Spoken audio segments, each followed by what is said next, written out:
Well, ang nafe-feel ko ay excited ako kung sino man yung tatanghaling champion ng The Clash 2024.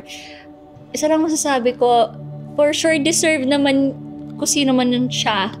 At sobrang napaproud ako sa batch na to, na sobrang tinitreasure ko. Tiyak na naman ako.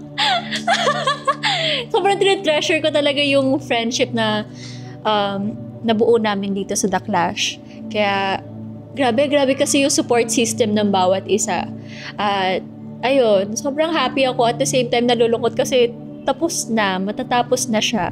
Siyempre, una kong papasalamatan ay si Lord, kasi siya talaga eh. Matagal ko nang pinagpipray to kung ako man yung maging grand champion. Matagal ko na siyang dream, at grabe, thank you Lord, kasi baka naman. Pero yun, maraming salamat kay Lord, and of course sa family, supporters, and friends.